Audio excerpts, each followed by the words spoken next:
পড়ছিলাম আমার কাছে তুমি অন্যরকম, কলমে সানা শেখ, পর্ব সংখ্যা 11। মাম্মাস বয়দের আমার একদম পছন্দ না। সমস্যা নেই, বিয়ের আগে মাম্মাস বয়, বিয়ের পর ওয়াইফস হাজব্যান্ড হয়ে যাব। প্রার্থনা দাঁতে দাঁত চাপলো, চিবিয়ে চিবিয়ে বলল, বিয়ে করব না আমি আপনাকে। আমারও ইচ্ছে নেই তোমার মতন। কি? আমার মতন কি? কিছু না। আগামীকাল সকাল 9টার মধ্যে রেডি হয়ে থাকবেন, শপিংয়ে যাব। যাব না আমি। ঠিক আছে, আপনার হবু শাশুড়িকে কল করে বলে দিন আপনি শপিংয়ে যাচ্ছেন না। কাউকে বলতে পারবো না আমি। আপনার ইচ্ছা। বিয়ে করব না আপনাকে।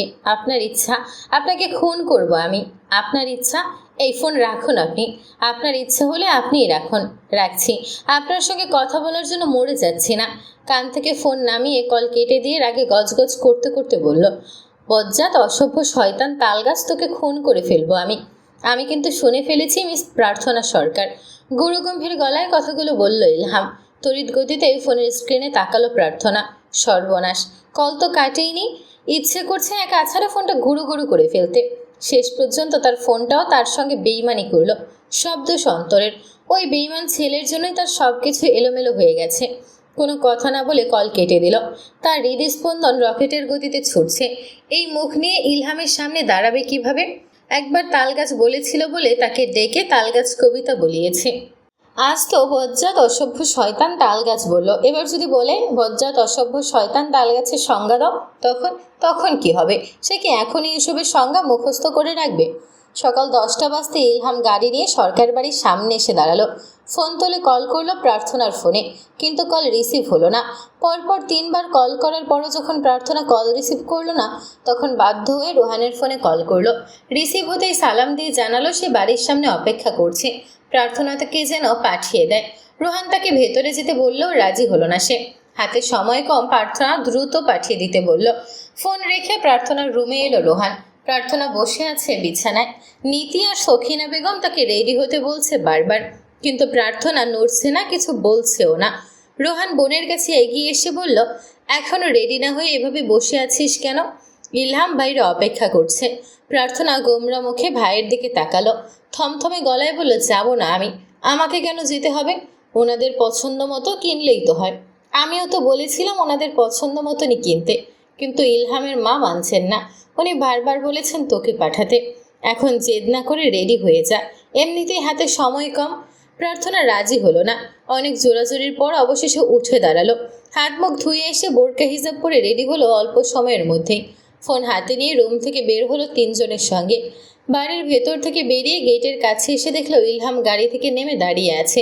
ফোনে কথা বলছিল কারোর সঙ্গে। পরে কল ব্যাক করবে জানিয়ে কল কেটে দিয়েছে। প্রার্থনার সঙ্গে রোহান এসেছে গেট পর্যন্ত। ভদ্রতার খাতিরে ইলহাম আর রোহান অল্প কিছু কথা বলল একে অপরের সঙ্গে। তারপর গাড়ির দরজা খুলে দিয়ে স্বভাব বজায় রেখেই বলল, প্রার্থনা বসুন। প্রার্থনা মৃদুস্বরে বলল, আমি পেছনে বসি। ইলহাম পেছনের দরজা খুলে দিয়ে বিনা বাক্যে প্রার্থনা উঠে বসলে ইলহাম গাড়িতে উঠে বসে রোহানের কাছে বিদায় নিয়ে গাড়ি স্টার্ট দিল। বাড়ির ভেতর প্রবেশ করতেই সায়নের 13 মাস বয়সের ছেলে রিত সরকার রোহানের দিকে ছুটে আসতে আসতে গলা ছেড়ে আধো বলি ডেকে উঠল, বলো বাবা, বড় বাবা। রোহানের কাছে পৌঁছানোর আগেই ধপাস করে বেরলো মেঝেতে। রোহান ছুটে এসে ভাতিজাকে কোলে তুলে নিল। আদর করতে করতে বলল, কিছু হয়নি বাবা, কিছু হয়নি। হৃদ ঠোঁট উল্টে দুদিকে মাথা নেড়ে বোঝালো কিছু হয়েছে। পড়ে গিয়ে সে ব্যথা পেয়েছে। চোখজোড়া পানিতে টইটুম্বর হয়ে গেছে। জিসান বলল, তোকে কত বলি এভাবে দৌড়াবি না। দৌড়াস কেন তবুও? নাকি ঘুমাতে ঘুমাতে দৌড়াস? দিন রাতে তো ঘুমিয়েও তোর ঘুম হয় না। ভালো হয়েছে না এবার? আছাড় খেয়ে কেমন লাগছে? জিসানের কথা শুনে হৃদ কি বুঝলো কে জানে, ভ্যা ভ্যা করে কেঁদে ফেললো সে। রোহান দ্রুত তাকে শান্ত করার চেষ্টায় ব্যস্ত হলো। জিসান বলল, হয়েছে ছেলে, আর ঢং করে মেয়েদের মতন। এই তুই কার মতন হয়েছিস? হৃদ কাঁদতে কাঁদতে রোহানের কাঁধ থেকে মাথা তুলে জিসানের দিকে তাকালো আবার। জিসান বলল, তোর বাপ দাদাকে ভয় পাই না, আর তোর মতো মুরগির চোখ মতন দুটো চোখ দেখে ভয় পাবো ভেবেছিস? হৃদ রোহানের মুখের দিকে তাকালো। তার দৃষ্টি দেখে মনে হচ্ছে সে বলতে চাইছে জিসানকে বকা দাও। রোহান জিসানের দিকে তাকিয়ে রাগে সুরে বলল, জিসান, আরেকটা উল্টোপাল্টা কথা বলে মার খাবে কিন্তু। হৃদ আধো আধো বলিত বলল, মালো, মারবো। ওপর নিচ মাথা নাড়ল হৃদ। নীতি রোহানের সামনে দিয়ে রান্নাঘরের দিকে এগিয়ে যেতে যেতে বলল, এখনই মারার কি বোঝো তুমি? মা মা জিসান বলল, আপনার কথা শেষ হতে হতে সূর্য ডুবে যাবে। আপনি ম্যামে করতে থাকুন, আমি চুলদারি কেটে আসি। শপিং শেষ হতে হতে বিকাল 3টা বেজে গেছে। প্রার্থনা পুরো শপিং মল চরকির মতো ঘুরিয়েছে ইলহামকে। বেচারা ধৈর্য ধরে চুপচাপ ঘুরেছেও তার সঙ্গে। এখন রেস্টুরেন্টে লাঞ্চ করতে এসেছে দুজন। যদিও প্রার্থনা কোনোভাবেই রাজি হচ্ছিল না আসার জন্য, ইলহামই জোর করে নিয়ে এসেছে। লাঞ্চ করে রেস্টুরেন্ট থেকে বের হতে আরও 1 ঘন্টা পেরিয়ে গেল। খুব বেশি প্রয়োজন ছাড়া একটা কথাও বলছে না প্রার্থনা। ইলহামও তার ব্যতিক্রম নয়। পাশাপাশি দাঁড়ালে প্রার্থনা ইলহামের কাঁধ পর্যন্ত লম্বা। প্রার্থনা যখন ইলহামের পাশে দাঁড়ায় তখন তার মনে হয় সে সত্যি সত্যি তালগাছ বা খাম্বার পাশে দাঁড়িয়ে আছে। এত বেশি লম্বা মানুষ প্রার্থনা খুব কমই দেখেছে। ফেরার পথেও প্রার্থনা পেছনের সিটে বসলো। গতকাল রাত থেকে কয়েক হাজারবার গালি দিয়ে ফেলেছে অন্তরকে। গত রাত থেকে প্রার্থনা কেন যেন মনে হচ্ছে অন্তর ইচ্ছে করে ফোন বন্ধ করে রেখেছে। সে প্রার্থনাকে মন থেকে ভালোবাসে না, মুখে মুখে শুধু ভালোবাসার কথা বলতো, মন থেকে না। প্রার্থনা যে বিয়ের প্রস্তাব নিয়ে আসতে বললো, অমনি ছেলে রূপ বদল করে ফোন টোন বন্ধ করে গায়েব হয়ে গেল। ওসব মায়াটায় কিচ্ছু না, এমনি এমনি কথা বলছে তার সঙ্গে।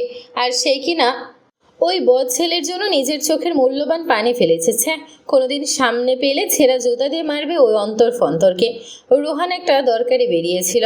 বাড়ির সামনে এসে রিক্সা থেকে নেমে ভাড়া পরিশোধ করার সময় খেয়াল করলো তাদের বাড়ির দিকে এগিয়ে আসা তোবা রাস্তা থেকেই ফিরে যাচ্ছে।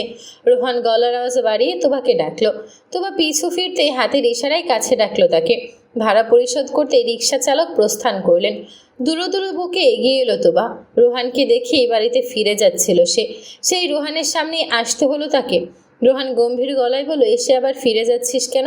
তোবা মাটির দিকে দৃষ্টি রেখে নিচু স্বরে বলল, এমনি। এমনি? তোবা বলল না কিছু। এই ছেলের সামনে আসতেই চায় না সে, তবুও বারবার কিভাবে যেন এই ছেলের সামনেই চলে আসে। বাড়ির ভেতরে চল। তোবা দ্রুত দুদিকে মাথা নেড়ে বলল, এখন যাব না, পরে যাব, আমি এখন আসি। বলেই বাড়ির পথে পা বাড়ালো। এই দাঁড়া, তোকে যেতে বলেছি আমি। তোবা দাঁড়ালো, কিন্তু পিছু ফিরল না। তার অবস্থা ছেড়ে দে মা, কেঁদে বা চেটাই। তার হৃদয় স্পন্দন তেজি ঘোড়ার মতো ছুটছে। এদিকে ফের। না, আমি বাড়িতে যাব, আমি এদিকে ফিরতে বলেছি। ঘুরে দাঁড়ালো তোবা। রোহানের মুখের দিকে তাকিয়ে সঙ্গে সঙ্গেই দৃষ্টি নামিয়ে নিল আবার। আশ্চর্য, এই ছেলে এভাবে জোর কেন করছে তাকে? আর কেনই বা সে এই ছেলের কথা শুনছে? ভেতরে চল, পরে আসবো।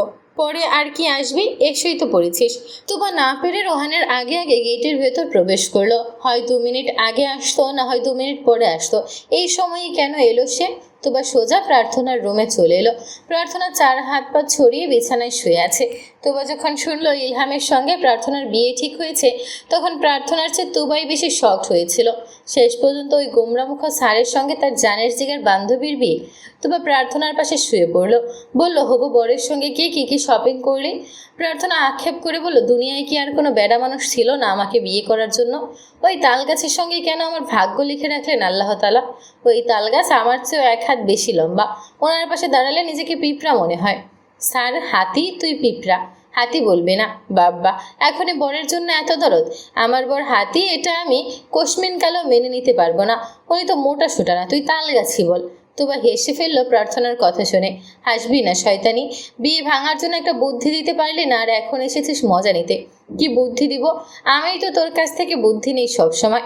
তোর এমন এক মানুষের সঙ্গে বিয়ে হবে যাকে দেখে 3 বেলা খাবার খাওয়ার বদলে ইয়ানাফসি ইয়ানাফসি বলবি। তোবার হাসি মুখ চুপসে গেল প্রার্থনার কথা শুনে। তার চুপসে যাওয়া চেহারা দেখে এবার প্রার্থনায় হেসে উঠল।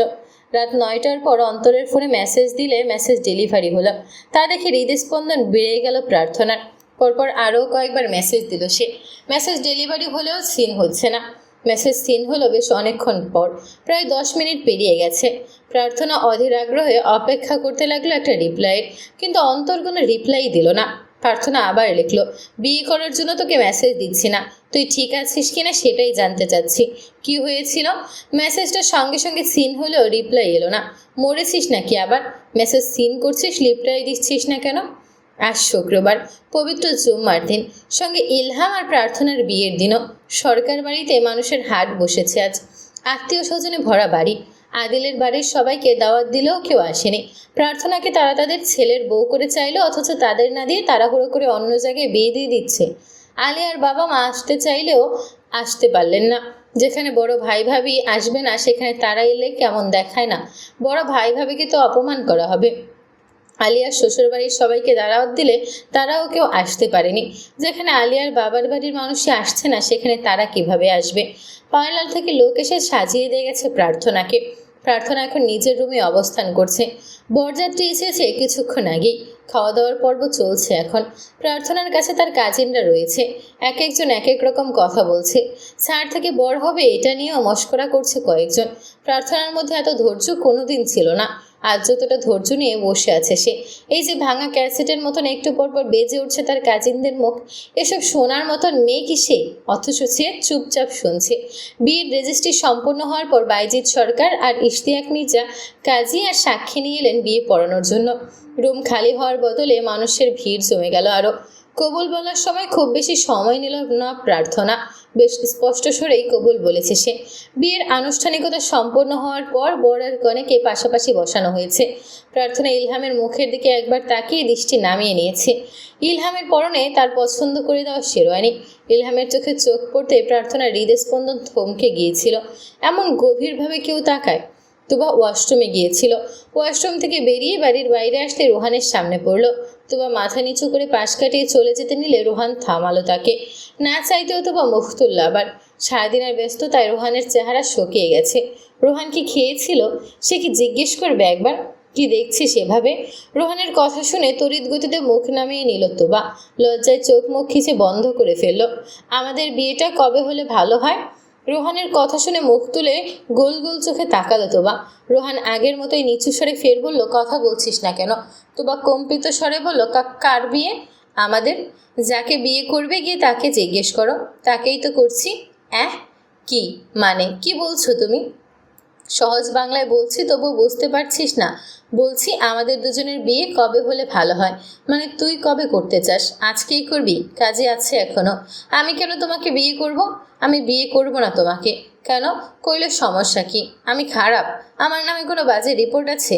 তোমার কাঁদো কাঁদো গলায় বললো, কিচ্ছু নেই, তুমি খুব ভালো ছেলে, কিন্তু আমি তোমাকে বিয়ে করব না। করবি না কেন সেটা বল। তোমাকে আমার পছন্দ না। কি এভাবে রিয়্যাক্ট করছো কেন? তুই কি বললি আবার বলতো? এভাবে ভয় দেখাচ্ছ কেন? আমি বলেছি আমার তোমাকে পছন্দ না। মানে আমি তো তোমাকে বড় ভাইয়ের নজরে দেখি ছোটবেলা থেকেই। তোমার সঙ্গে আমাকে বিয়ে কিভাবে সম্ভব বলো? আমি এখন যাই। হ্যাঁ, কোথাও যাবি না, চুপচাপ দাঁড়া এখানেই। তুবা বেচারি পারে না এখানেই ভেউ ভেউ করে কেঁদে ফেলে।